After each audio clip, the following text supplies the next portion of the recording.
Selamat malam ibu-ibu KWJ Maranatha yang dikasihi Tuhan Yesus Kristus. Mari kita bersama-sama meluangkan waktu sejenak untuk mendengarkan firman Tuhan melalui saat teduh pada malam ini. Sebelumnya mari kita berdoa, mohon tuntunan Roh Kudus. Bapa di surga, kami bersyukur pada malam hari ini kami mendapatkan kesempatan untuk belajar firman-Mu, dan biarlah Roh Kudus menolong kami sehingga kami bisa memahaminya, mengetahui firman-Mu. Di dalam nama Tuhan Yesus, doa ini kami mohon. Amin. Ibu-ibu dan saudari yang terkasih, saat ini kita akan belajar firman Tuhan melalui Matius pasal yang ke-15 ayat yang ke-21 sampai 28. Kita beri judul Iman yang Mendatangkan Berkat. Kita pernah mendengar lagu kepahlawanan, maju tak gentar, tentu kita menang. Maju tak gentar bukan hanya melawan penjajah, tapi juga dalam soal iman yang mendatangkan berkat. Kita semua memiliki iman kepada Yesus. Tetapi apakah iman kita adalah iman yang mendatangkan berkat? Ataukah iman kita hanya sekedar mengaku percaya dengan mulut saja? Hari ini kita belajar dari iman perempuan Kanaan yang ada dalam Matius 15 ayat 21 sampai 28. Ketika Yesus menyingkir di daerah Tirus dan Sidon, ada seorang perempuan yang datang kepada Yesus. Perempuan itu disebut tanpa nama. Kita tidak tahu siapa namanya. Yang disebut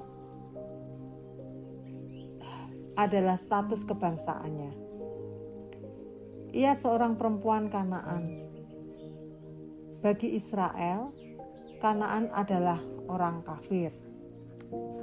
Mereka bukan bangsa pilihan Allah seperti halnya Israel. Status perempuan Kanaan sama sekali tidak masuk hitungan, baik secara sosial maupun dari segi gender. Di Israel ada kelompok masyarakat yang statusnya dipandang rendah, yaitu kaum perempuan, orang-orang cacat atau sakit, dan orang asing. Nah, perempuan Kanaan ini memiliki semua kriteria itu. Ia seorang perempuan, orang asing, dan memiliki anak perempuan yang sakit kerasukan setan. Meskipun statusnya dipandang tidak masuk hitungan, tapi perempuan ini adalah seorang ibu yang berjuang demi anaknya. Setiap orang tua pasti berusaha keras melakukan apa saja demi kesembuhan anak yang sakit. Pasti perempuan ini sudah melakukan berbagai upaya. Bahkan di Sidon terdapat kuil dewa Esemun, yaitu dewa penyembuhan. Tapi perempuan Kanaan ini datang kepada Yesus. Pengharapannya hanya pada Yesus. Ia memohon belas kasihan Yesus untuk menyembuhkan anak perempuannya yang sangat menderita. Yesus tidak memberi respon apapun. Lalu murid-murid mengambil tindakan. Murid-murid Yesus meminta Yesus untuk menyuruh perempuan itu pergi. Murid-murid Yesus tidak menyukai perempuan Kanaan ini. Statusnya sebagai orang yang tidak masuk hitungan Ditambah lagi cara perempuan ini dipandang tidak sopan, sebab ia mengikuti rombongan Yesus dengan berteriak-teriak. Di Israel, seorang perempuan tidak boleh berbicara di muka umum dengan rabi. Yesus menjawab bahwa ia datang hanya kepada domba-domba yang hilang dari Israel. Jawaban Yesus memberi angin segar pada para murid dan menjadi kode keras bagi perempuan Kanaan.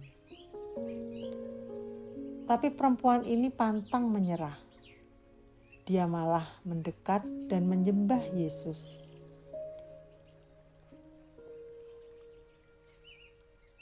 Perempuan ini menyembah Yesus dan meminta pertolongan, bukan lagi bagi anaknya, tapi bagi dirinya sendiri. Tuhan, tolonglah aku. Kemudian Yesus menjawab dengan sebuah penolakan halus. Tidak patut mengambil roti yang disediakan bagi anak-anak dan melemparkannya kepada anjing. Iman perempuan ini bukan saja pantang menyerah, tapi juga bersedia menerima risiko dari apa yang dipercayainya. Perempuan ini tidak membantah Yesus. Ia menjawab, "Benar Tuhan." Ia menyadari ketidaklayakannya sebagai orang yang tidak masuk hitungan, tapi tidak membuatnya kecewa, putus asa, apalagi mundur dan pulang. Mental perempuan ini sekokoh baja. Ia dapat membalikkan argumen Yesus. Benar Tuhan, namun anjing itu makan rempah-rempah yang jatuh dari meja tuannya. Kata anjing yang dipakai di sini dari kata Yunani kunarion, yang menunjukkan pada anak-anak anjing yang dipelihara tuan rumah atau peliharaan di rumah. Tuan yang baik pasti akan memberi bagian makanan kepada hewan peliharaan di rumah. Perempuan Kanaan percaya kasih dan kebaikan Yesus menembus segala batas. Kasih Allah yang universal memungkinkan untuk beroleh berkat Allah. Inilah iman yang mendatangkan berkat. Perempuan Kanaan beroleh berkat. Yesus mengakui iman perempuan Kanaan. Seorang perempuan kafir beroleh pujian dari Yesus, sedangkan para murid yang selalu bersama Yesus tidak dipuji seperti itu.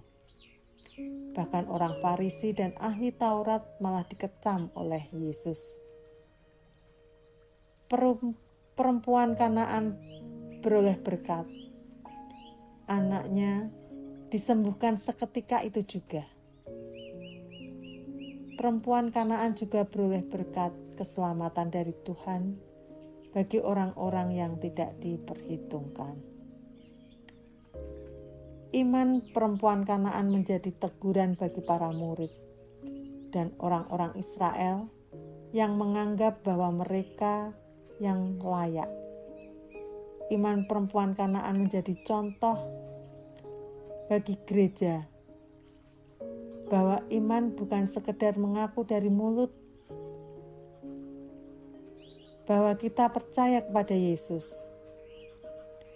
Iman yang mendatangkan berkat adalah iman yang rendah hati, mengakui ketidaklayakan diri di hadapan Tuhan. Iman yang aktif, yang bertekun dalam doa dan pengharapan pada Yesus. Iman yang pantang menyerah meskipun menghadapi ujian. Iman yang maju tak gentar meskipun kenyataan mengecewakan. Percaya kepada Allah dalam segala keadaan. Bahkan ketika dalam kesulitan yang besar menghadang, perempuan Kanaan telah diubahkan.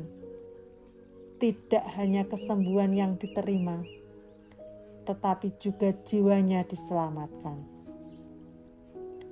Hendaklah kita pun memiliki iman yang mendatangkan berkat. Amin.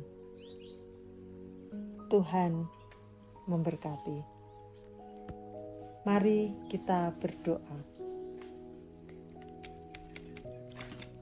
Terima kasih Tuhan untuk firman-Mu. Kami bersyukur Engkau telah mengingatkan kami bahwa iman yang mendatangkan berkat adalah iman yang rendah hati, mengakui ketidaklayakan diri di hadapan Tuhan, iman yang pantang menyerah meskipun menghadapi ujian. Dan kami terus meminta kekuatan itu kepadamu ya Bapa, sehingga kami sanggup mengatasi masalah demi masalah di hari-hari ke depan ini. Terima kasih Bapa atas firman-Mu. Kami mengucap syukur dan berdoa di dalam nama Tuhan Yesus Kristus. Amin.